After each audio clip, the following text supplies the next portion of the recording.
The stars looked peaceful from the bridge of the human ship New Sol.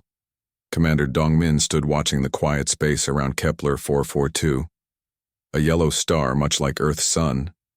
His crew was doing their usual work, checking planets and moons for places where humans might build new homes. Dongmin was a calm man with gray hair and steady hands. He had been exploring space for 20 years, always hoping to find something wonderful. Today felt like any other day until the communication officer called out. "Commander, we're getting a message," said Lieutenant Hyunwoo, his voice tight, with worry. "It's not from Earth or any human ship. Put it on the main screen," Dongmin ordered. The screen filled with the face of something that was not human. The creature had dark green scales, yellow eyes, and sharp teeth. When it spoke, its voice was deep and harsh. "I am Admiral Thexval of the Velkarian Empire," the alien said. "Your species is now under our control. You have 72 hours to surrender completely. If you refuse, we will destroy every human in space." The bridge went silent. Dongmin felt his heart beat faster, but he kept his face calm. He had trained for many situations, but not this one. "This is Commander Dongmin of the human vessel New Sol," he replied. "We are peaceful explorers. We mean no harm to anyone." The alien's yellow eyes seemed to glow brighter. "Peace is for the weak. We have conquered 17 star systems. Your ships are small and weak. Your weapons are primitive. Submit now, or face complete destruction." Captain Jiwoo stepped forward. She was the ship's best diplomat, a woman who could talk to anyone and find common ground. Her black hair was pulled back in a neat style, and she wore the blue uniform of the diplomatic corps. "Admiral Thexval," she said in her most pleasant voice, "surely we can discuss this calmly. The galaxy is big enough for all of us. Perhaps we can find a way to share space peacefully." The alien laughed, a sound like breaking glass. "There is no sharing. There is only conquest. We are the Velkarian Empire. We take what we want. You humans are nothing." "What do you want from us?" Jiwoo asked. "Everything," Thexval replied. "Your worlds, your ships, your people. You will work for us or you will die. This is how the universe works." Dongmin felt anger growing in his chest, but he kept it hidden. "And if we refuse? Then you will see. What happens to those who defy the Velkarian Empire?" The screen went black. The bridge was quiet except for the soft humming of the ship's systems. Everyone looked at Dongmin, waiting for orders. "Get me a direct line to Earth," he said. "Priority 1, and start scanning for any other ships in this system." "Commander," called out Ensign Minji from the sensor station, "I'm picking up something big, really big. It's coming out from behind the 4th planet." On the screen, a massive ship appeared. It was gray and black, covered with weapon ports and armor plating. It was at least 10 times bigger than the New Sol. Behind it came more ships, smaller but still larger than any human vessel. "How many?" Dongmin asked. 12 ships total, Minji reported. "The big one has enough firepower to destroy a city." Dongmin nodded grimly. "Send a message to the mining station on Kepler 442b. Tell them to evacuate immediately." "Sir, they're asking why," Hyunwoo said after a moment. "Tell them there might be trouble. Tell them to leave now." But it was too late. The big alien ship turned toward the planet. Bright energy beams shot out from its weapons. On the screen, Dongmin watched in horror as the mining station exploded in a ball of fire. 3,000 people lived and worked there.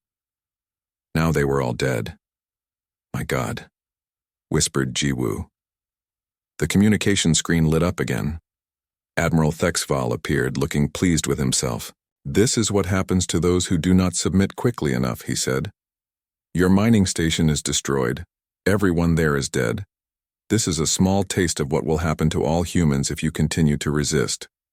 Dongmin's hands became fists. His jaw was tight with anger. "You murdered innocent people." "I eliminated inferior beings who stood in our way," Thexval corrected. "This is the natural order. The strong take what they want from the weak. Your species will learn this lesson, or it will cease to exist." "There were families down there," Jiwoo said, her voice shaking. children. And now they are gone, the alien replied without feeling. Good. Weakness breeds weakness.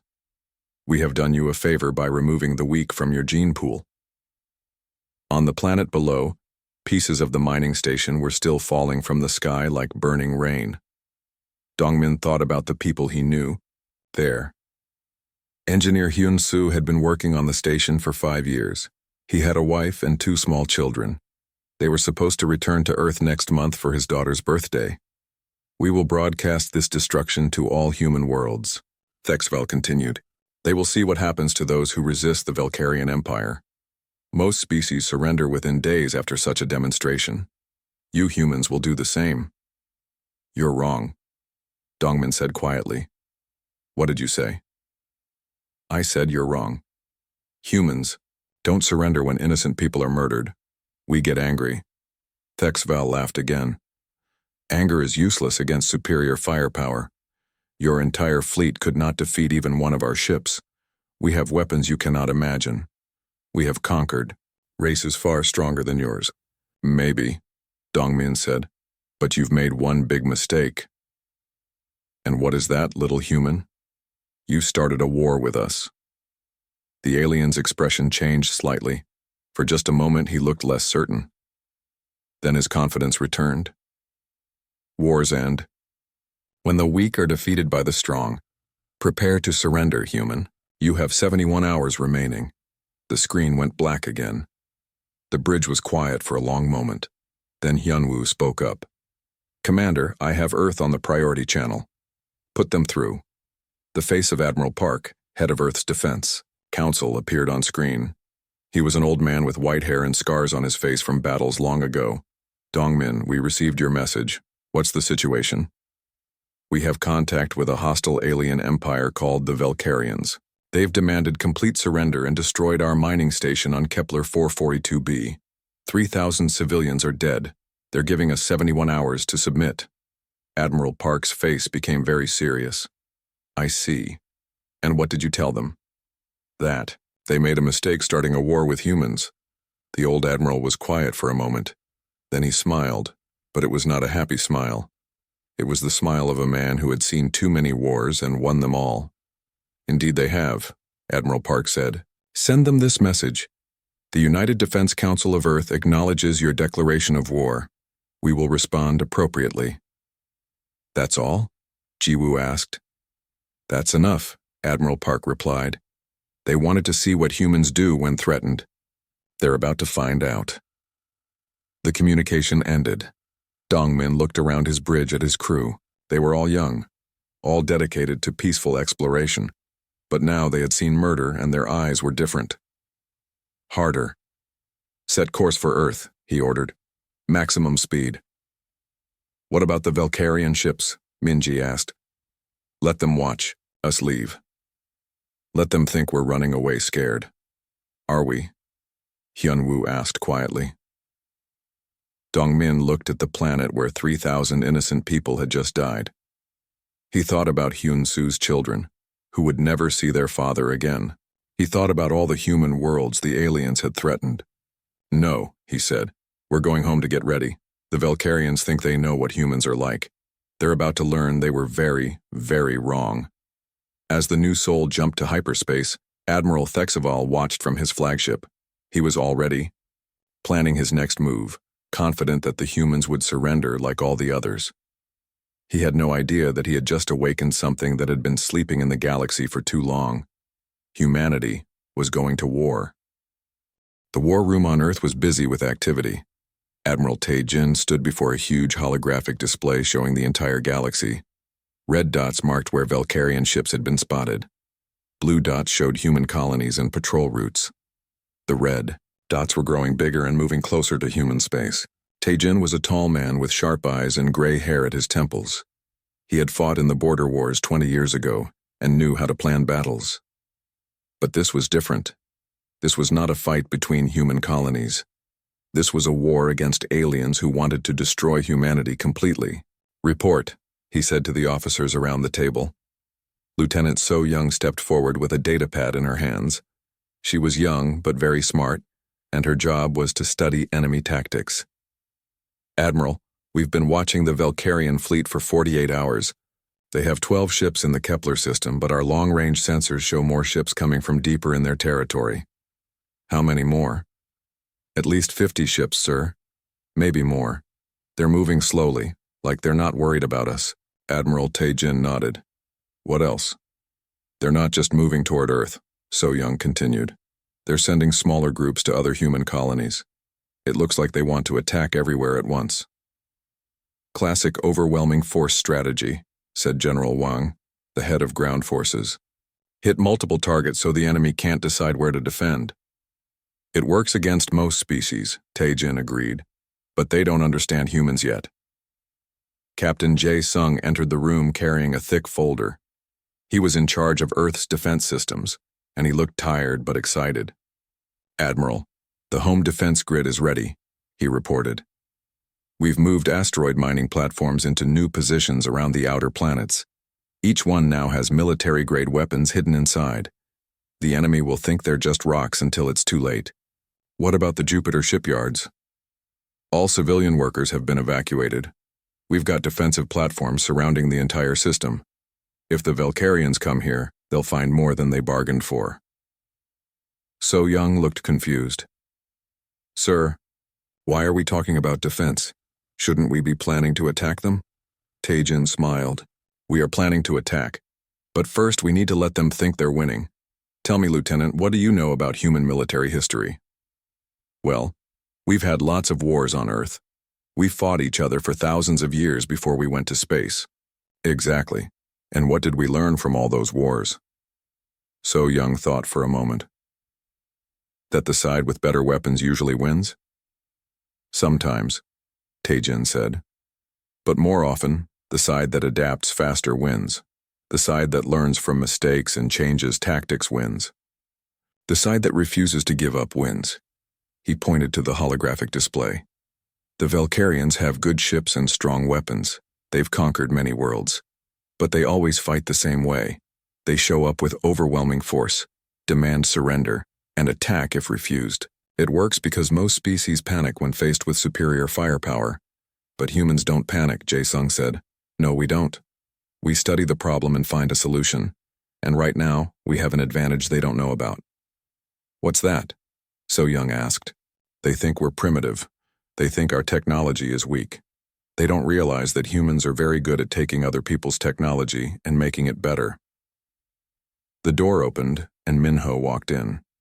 He was an engineer who worked on special projects for the military.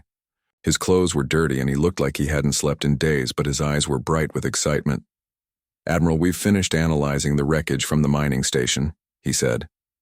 "The Valkyrians use plasma-based weapons, but their design is actually quite inefficient." "How inefficient?" "About 40% energy waste," Minho replied. "We can improve on their design easily. Give me 2 weeks and I'll have new plasma cannons that are twice as powerful as theirs." "And their ship armor? Strong against energy?" "Weapons, but they use a ceramic metal composite that has a specific weakness. High-frequency sound waves can create microfractures that spread quickly under stress." Tae-jin nodded approvingly. "This is what I mean. They show us their weapons, and we immediately start figuring out how to beat them. What else do we know?" So-young consulted her datapad. "Their ships are big and heavily armed, but they're not very fast. They rely on thick armor instead of speed or maneuverability. Also, they seem to prefer fighting in straight lines, ship to ship. Old-fashioned fleet tactics," General Wang observed. "Probably works well against species that fight the same way." "But we don't fight the same way," Tae-jin said. "We've been fighting guerrilla wars, space pirates, and colonial rebellions for decades. We know how to hit and run, how to use stealth, how to fight dirty when we need to." The holographic display chimed softly. A new message appeared in red text. "Admiral," called out Communications Officer Lee, "we're receiving a transmission from the Valkyrian fleet. They're broadcasting to all human worlds." "Put it on the main screen." Admiral Thexval's scaled face appeared, looking confident and cruel. Behind him, the bridge of his massive ship was filled with other Valkyrian officers. "Humans of Earth and all colonies," he began. You have seen what happens to those who resist the Valkyrian Empire. Your mining station was destroyed completely. 3,000 of your people are dead. This is only the beginning." He paused to let his words sink in. "We are broadcasting from your Kepler system, where we now control all planets and moons. Soon, our fleets will arrive at every human world. You have 24 hours to surrender unconditionally. If you refuse, we will destroy every human settlement in the galaxy." The transmission showed images of the destroyed mining station, burning debris falling like rain onto the planet below. "Your weapons are weak. Your ships are small. Your defenses are pathetic. We have conquered species far stronger than you. Surrender now, and some of you may be allowed to live as our slaves. Continue to resist, and you will all die." The transmission ended. The war room was quiet for a moment. "Arrogant," General Wang said finally. "Good," Tae-Jin replied. "Arrogant enemies make mistakes. Lieutenant So Young, I want you to analyze everything in that transmission. Ship positions, background details, anything that might tell us about their capabilities." "Yes, sir." "Minho, how long before you can have prototype weapons ready for testing?" 72 hours for the first plasma cannons, maybe a week for the sonic disruptors." "Do it. Jae-sung, start moving our defensive platforms into final positions. But keep them hidden. I want the enemy to think Earth is undefended until it's too late." "What about our fleet?" General Wang asked. "Should we recall all ships to defend Earth?" Tae-Jin shook his head. "No, that's what they expect us to do. Instead, we're going to do something they won't expect." He manipulated the holographic display, zooming in on various star systems. "Most of our ships are going to disappear. They'll stop responding to communications. They'll turn off their transponders. The enemy will think we're panicking and our fleet is falling apart. But what will they really be doing?" So Young asked. "Learning, watching, following Valkyrian supply ships to find their bases, mapping their patrol routes, studying their tactics. By the time they realize what we're doing, we'll know everything about them." The display showed human ships scattered across dozens of systems, all apparently running away from the advancing Valkyrian fleets. "The enemy thinks this war will be over quickly," Tae-Jin continued. "They think we'll surrender after the first few defeats. They don't understand that humans get more dangerous when we're angry, not less." Captain Jae-sung smiled grimly. "They killed 3,000 innocent people. They think that will make us afraid." "Instead, it made us furious," General Wang added. "Exactly," Tae-Jin said. "And furious humans are the most dangerous thing in the galaxy." A new alert appeared on the display. Communications Officer Lee called out again. "Admiral, we're getting reports from our observation posts. Valkyrian ships are moving toward the Aurora and Titan colonies. Estimated arrival time, 6 days." "Let them come," Tae-Jin said calmly. "But make sure our people are ready. The Valkyrians are about to learn their first lesson about fighting humans." "What lesson is that?" So Young asked. "That when you threaten innocent humans, we don't run away and hide. We study you, we learn your weaknesses, and then we hunt you down and destroy you completely." The room was filled with quiet determination. Everyone understood what was at stake. This wasn't just a war between governments or armies, this was a war for the survival of humanity itself. The Valkyrians have been winning for decades because they always fight the same enemies the same way, Tae-Jin explained. Species that panic when threatened. Species that fight conventionally. Species that surrender when faced with superior force. He looked around the room at his officers. "But we're not like other species. We're humans. We've been fighting wars since before we could write. We've survived ice ages, plagues, and global catastrophes. We've fought each other with sticks and stones, and we've fought each other with nuclear weapons. We've learned every possible way to kill our enemies and protect our families. And now," General Wang said, "we're going to teach the Valkyrians what happens when you threaten humanity. Send a response to their surrender demand," Tae-Jin ordered. "What should it say?" Communications Officer Lee asked. Tae-Jin thought for a moment. The Valkyrian supply convoy moved slowly through space, 12 massive cargo ships carrying weapons and food to the front lines. Admiral Thexval was confident his forces would crush the humans quickly, but he still needed to keep his ships supplied. The convoy was protected by 4 warships, more than enough to handle any human attack. Commander Dayun watched the alien ships from the bridge of her captured Valkyrian vessel. 3 weeks ago, the ship had been called Death's Claw and was used to attack human colonies. Now it was called Silent Revenge and served humanity. Her crew had studied the alien technology carefully and learned to use it better than the original owners. "Are we ready?" she asked her tactical officer. Lieutenant Young Jin nodded. "All systems are working perfectly. The Valkyrians will think we're one of their own ships until it's too late."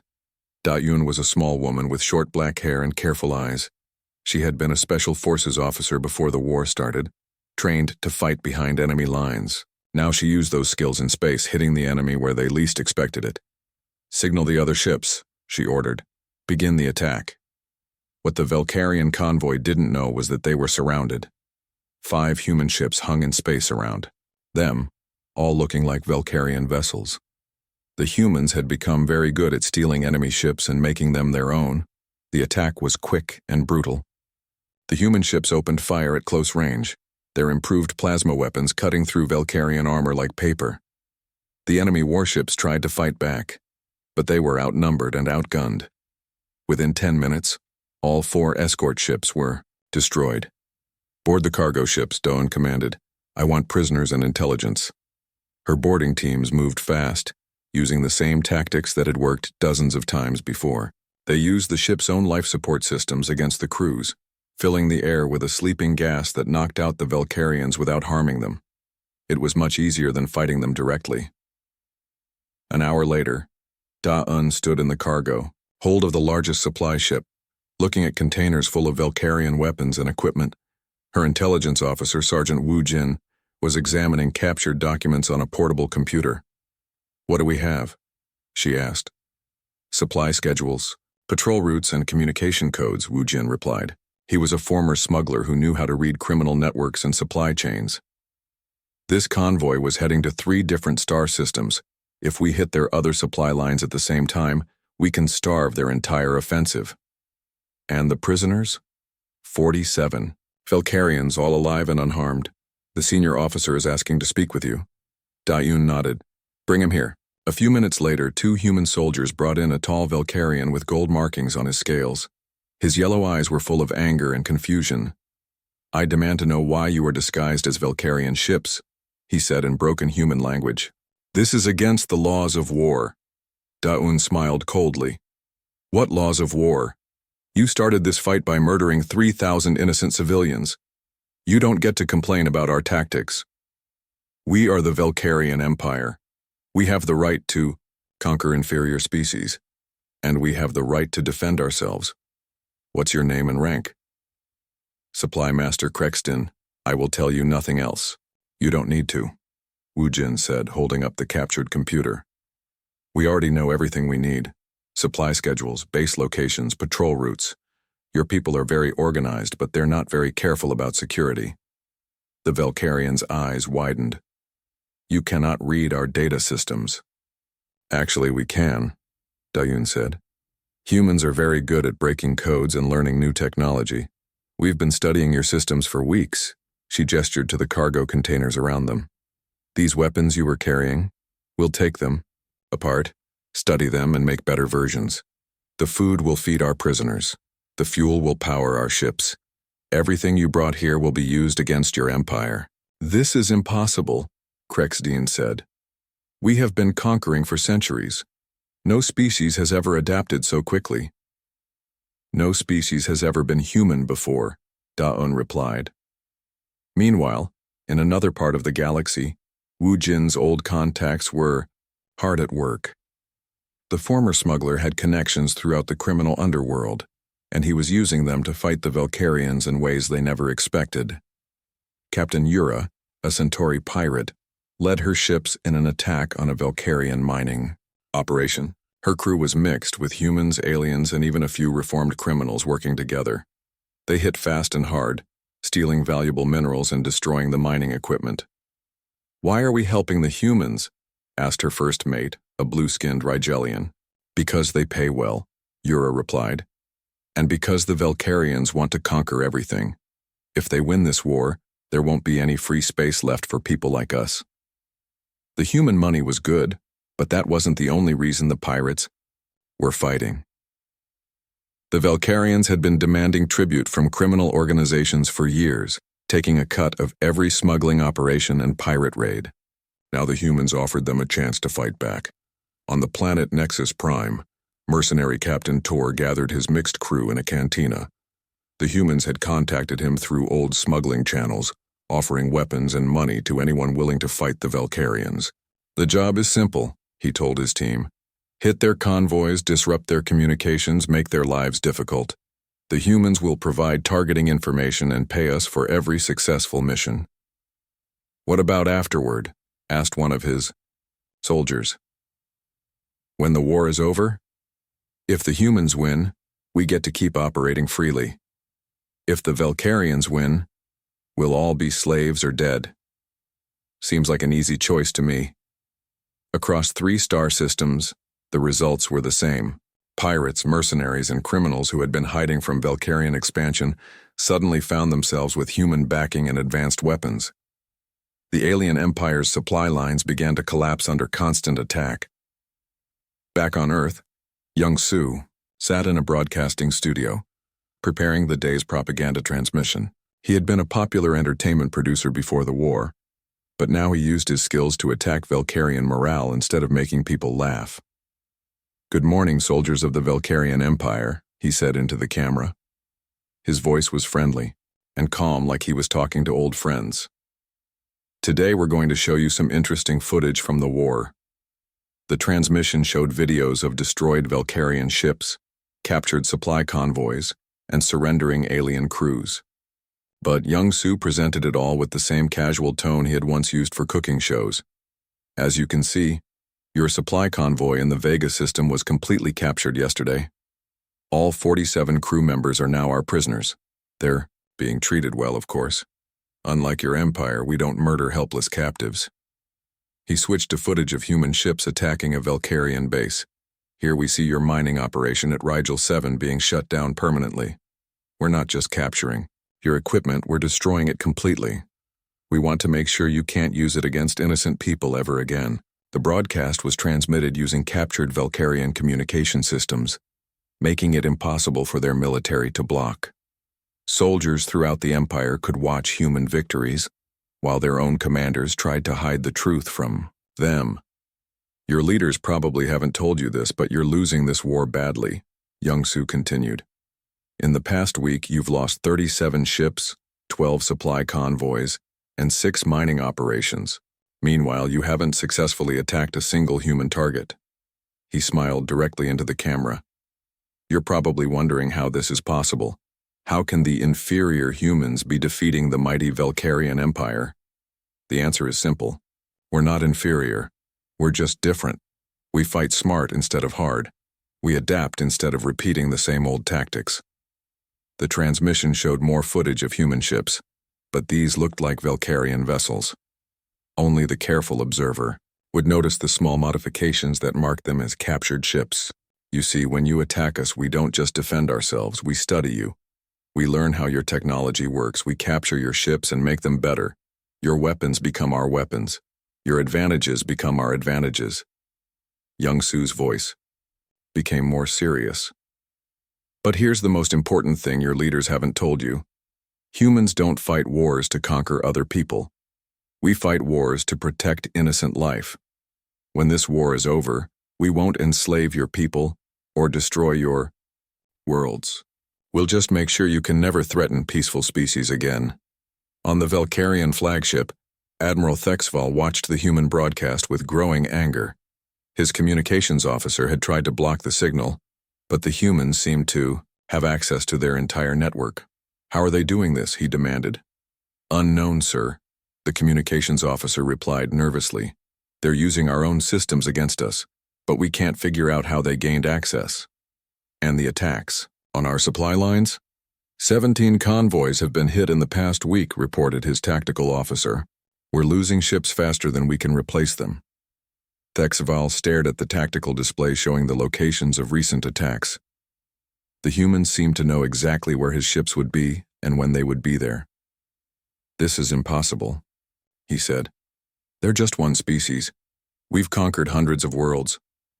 "Perhaps," said his second-in-command carefully. "We underestimated them." Admiral Kyung-ho stood on the bridge of the human flagship Earth's Fury, watching as hundreds of ships moved into position around him.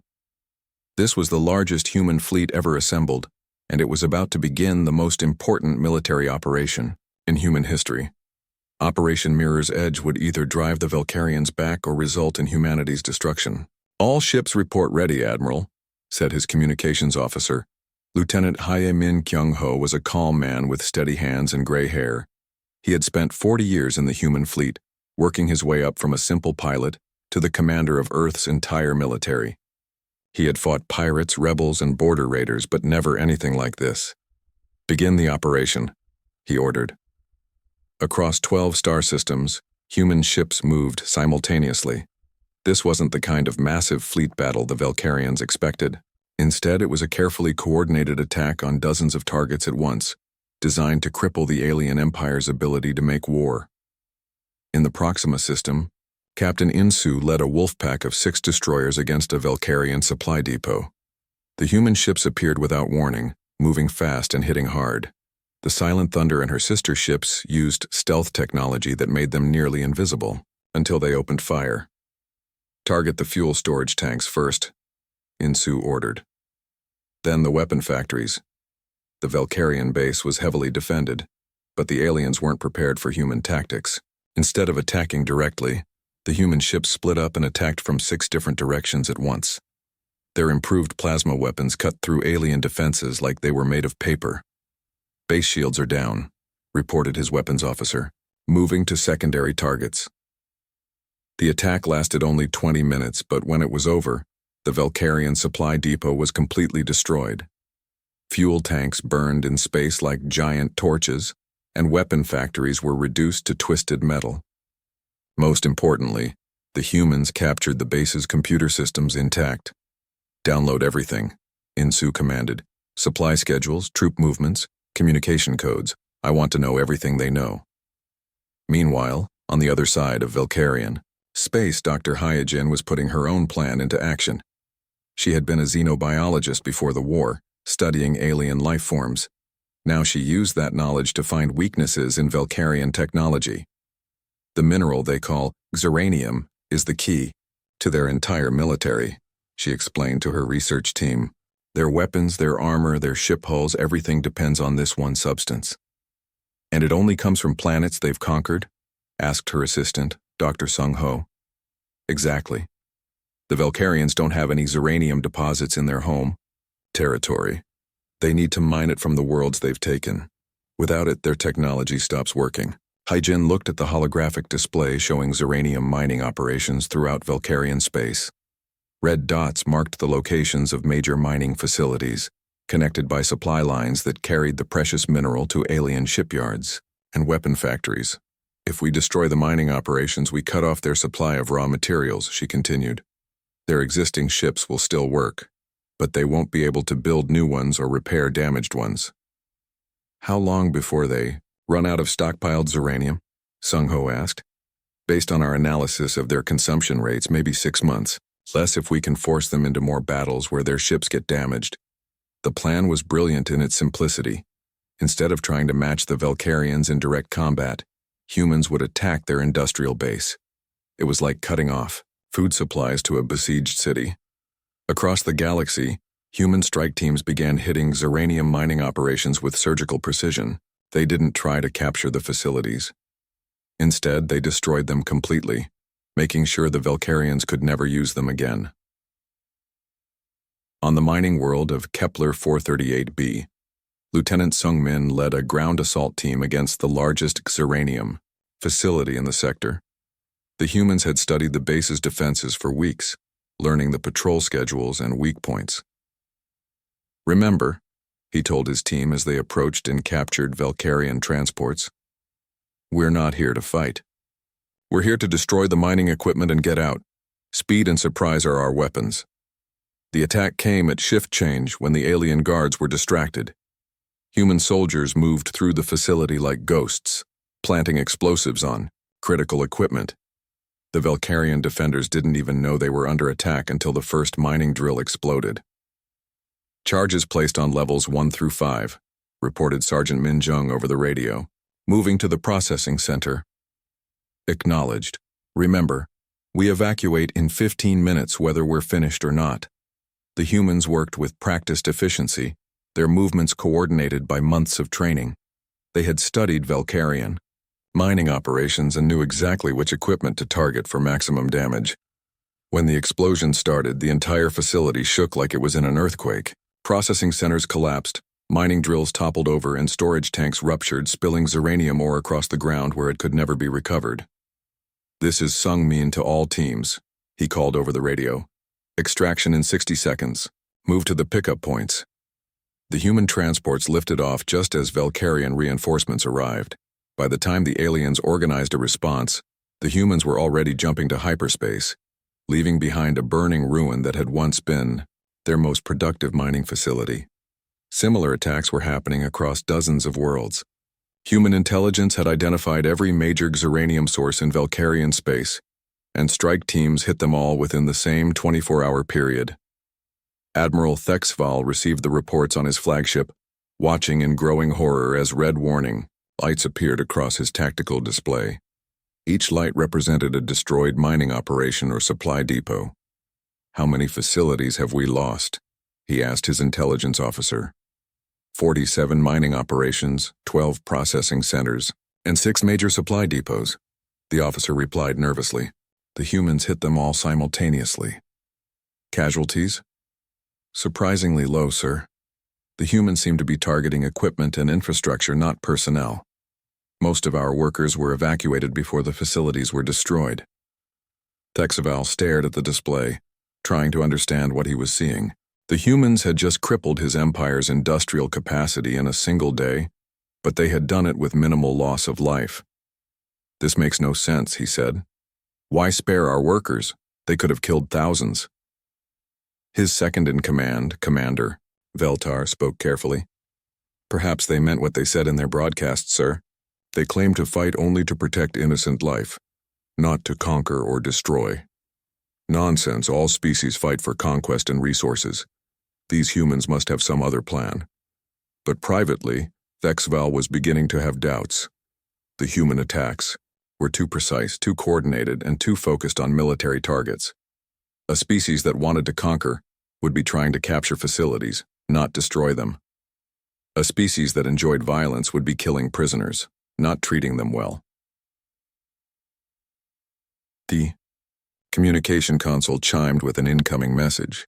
The face of Admiral Kyung-ho appeared on the screen, broadcasting from his flagship. "Admiral Thexval," the human said calmly. "I thought you should know what we've accomplished today. In the past 24 hours, human forces have destroyed 47 uranium mining operations, 12 processing centers, and 6 supply depots throughout your territory." Thexval's jaw tightened, but he said nothing. "We've also captured or destroyed 137 of your ships while losing only 12 of our own," Kyung-ho continued. "Your supply lines are cut, your industrial base is crippled, and your forces are scattered across a dozen systems." "What do you want?" Thexval asked finally. "The same thing we've wanted from the beginning, for you to stop threatening innocent people. Withdraw your forces from human space and we'll stop destroying your infrastructure. We are the Valkyrian Empire. We do not retreat." Kyung-ho's expression didn't change. "Then you'll continue to lose ships, supplies, and territory until you have nothing left. Your choice." The transmission ended, leaving Thexval staring at a blank screen. Around him, his officers waited for orders, but for the first time in his career, the Admiral didn't know what to do. The humans had turned his greatest strength against him. The Valkyrian Empire was built on controlling resources and supply lines, using overwhelming force to crush resistance quickly. But the humans refused to fight conventionally. They struck where he was weak, avoided his strong points, and used his own supply network against him. "Sir," his tactical officer said hesitantly, "we're receiving reports from our outer territories. Several conquered species are beginning to rebel. They've somehow acquired human weapons. What? Thexaval spun around to face the officer. The Centauri colonies have declared independence. The Rigelian mining worlds have expelled our occupation forces. The Altarian trading posts are under attack by their own workers. Thexaval looked at the tactical display again. What had been a solid wall of red showing Valkyrian control was now dotted with yellow and blue areas where rebellions were spreading. How are they getting human weapons? Unknown, sir. But the weapons are definitely of human design, improved versions of our own technology. The Admiral sat down heavily in his command chair. The Valkyrian homeworld of Thex Prime had never been attacked in its 3,000-year history. The planet was protected by massive defense platforms, energy shields, and the largest fleet in the galaxy. Every Valkyrian citizen believed their world was completely safe from any enemy. Admiral Sheng Wu stood on the bridge of his flagship, looking at the planet that had sent out fleets to conquer the galaxy. The human fleet around him was smaller than what the Valkyrians had started the war with, but these ships were different. They had been built or captured during months of fighting, improved with human technology, and crewed by people who had learned to fight like their enemies. Are the diplomatic channels open? He asked his communications officer. Yes, sir. The Valkyrian High Council is waiting for your message. Sheng Wu nodded. He was a thoughtful man who preferred talking to fighting, but he was also a realist, who understood that sometimes force was necessary to make peace possible. This is Admiral Sheng Wu of the Human Defense Fleet, he said into the communication system. We are here to accept the surrender of the Valkyrian Empire and to discuss terms for ending this war. The response came from High Counselor Thekmor, the leader of the Valkyrian government. His scaled face appeared on the screen, showing fear and anger mixed together. You dare to bring your fleet to our sacred homeworld? He demanded. This is an act of war against the entire Valkyrian people. The war is already over, Sheng Wu replied calmly. Your fleets are scattered or destroyed. Your supply lines are cut. Your conquered territories are in rebellion. Your military has lost the ability to fight effectively. We still have the strongest defenses in the galaxy. Our homeworld cannot be taken. Sheng Wu looked at his tactical display, which showed the positions of human ships throughout the Thex Prime system. They had arrived quietly, using stealth technology and captured ships to avoid detection until it was too late. Actually, your defenses have already been neutralized, he said. Look at your own sensors. On the Valkyrian Command Center, alarms began ringing as sensor operators discovered the truth. Human ships had somehow gotten past every layer of defense and were now positioned throughout the system. The massive defense platforms that protected the planet were surrounded by human vessels that had appeared without warning. This is impossible, Thekmor said, but his voice was less confident now. Your defense platforms are powered by Zeranium reactors, Sheng Wu explained. We've been studying your technology for months. Our ships are now transmitting a specific frequency that interferes with Zeranium-based energy systems. Your weapons are disabled. To prove his point, the human fleet sent out a harmless energy pulse. Across the planet's orbital defenses, weapon systems suddenly went dark as their power cores shut down safely.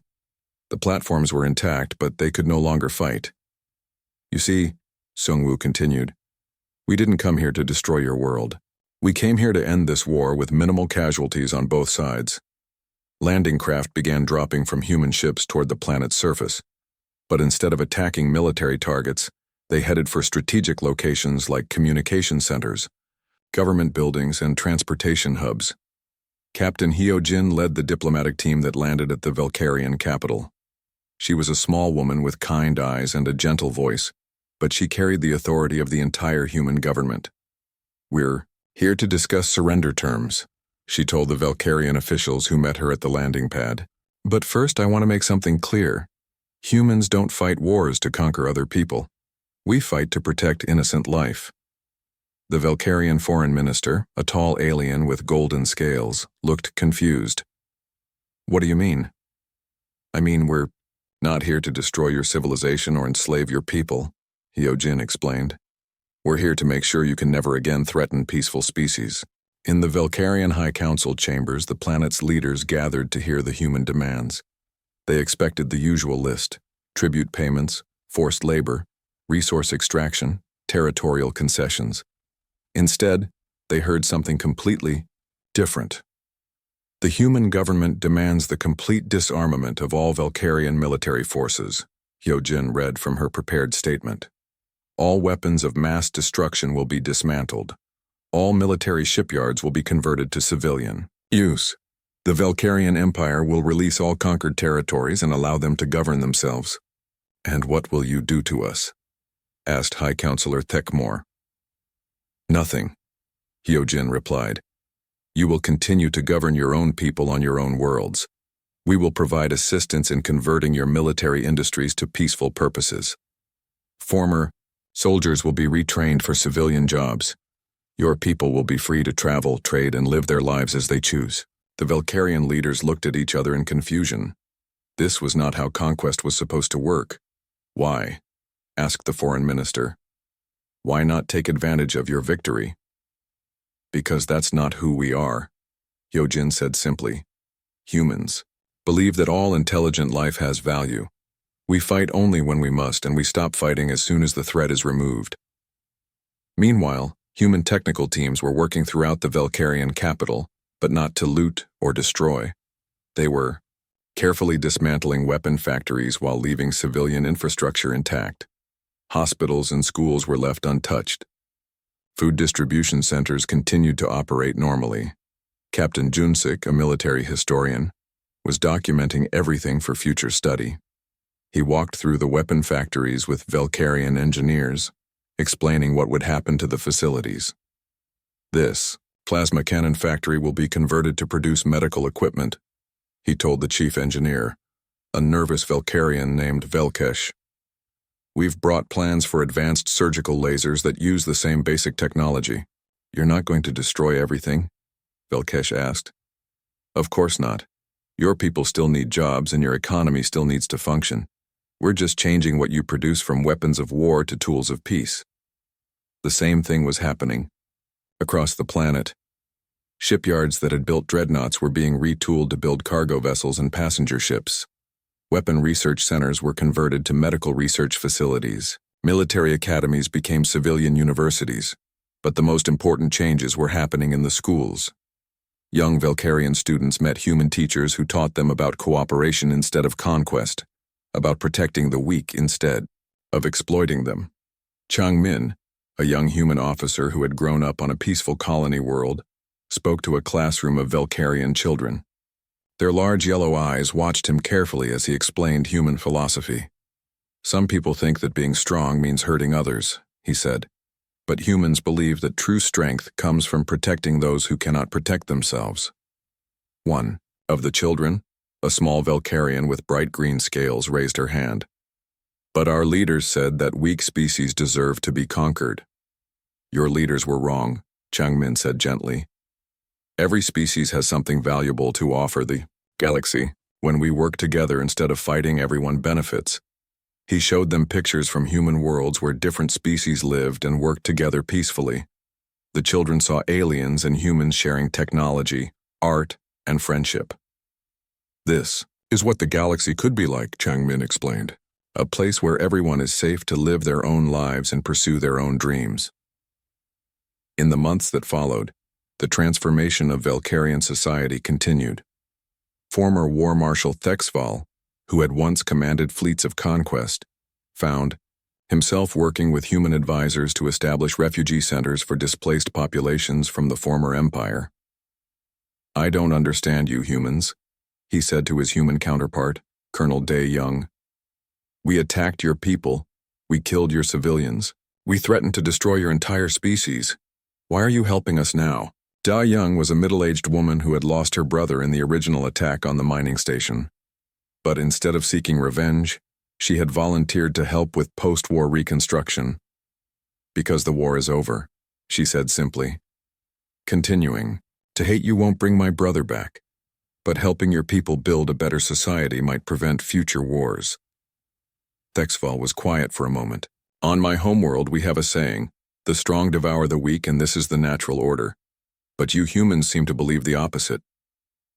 We believe that the strong have a responsibility to protect the weak, Da Young replied. That's what makes a civilization truly advanced. 5 years after the war ended, former War Marshal Thexval published a memoir that became famous throughout the galaxy. The final chapter was titled, Never Start a War with Humans.